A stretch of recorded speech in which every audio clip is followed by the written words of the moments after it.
Hi students, this video on critical reasoning is about finding out the conclusion of the given argument. Did we refer to this word earlier? Yes. In the very first video, when I introduced the structure of the critical reasoning question, I was talking about finding out the conclusion. At that time, I told you that either the conclusion is given in the argument or we need to find a conclusion of the given argument. Let's move on and look at a question now.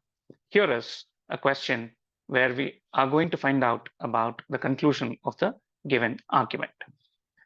Well, this argument is the same that we have been using for the questions. Now let's look at what the question stem is because we know the argument.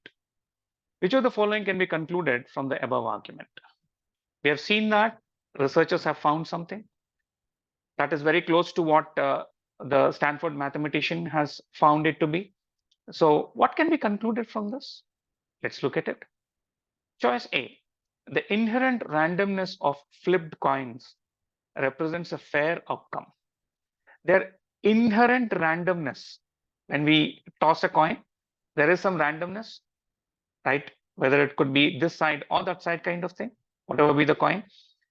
So when we flip them, it represents a fair outcome. Well, the entire argument here is about how deviant it is. It is not about the fairness. So I don't think I can conclude about the fairness of the outcome. Choice B, researchers' findings uphold a bias of 51% than what it was. Was there a bias? There is a possibility. To avoid that bias or to address that bias, what researchers have done is they have taken 48 global currencies. Okay, to prevent design bias. You've seen what is called as to prevent design bias. That's what the fourth line of the argument says. Now, that deviation, right, is about 1%. To uphold a bias of 51%, is there a bias of 51%? Definitely not. This is a great mix-up. I don't think choice B can be the answer. We can easily rule it out. It can't be concluded in simple terms. Choice C, the coin toss may or may not be as fair as it was previously thought. It was intended that it was probably fair, but what is intended, what was intended to be and what it is are two different things. So the coin toss may not be as fair as it was previously thought. There is a deviation. You're coming back to the same point again and again if you see.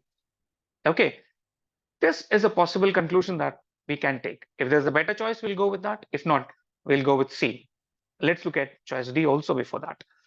Compelling evidence undermines that coin toss is not as unfair as it was. Can you see the play with the words here? In one of the questions earlier, we came across this not as unfair as. Okay, so it is less unfair and that is being undermined. Does the evidence undermine that? No, it appears to validate. It doesn't appear to undermine. So even choice D is incorrect.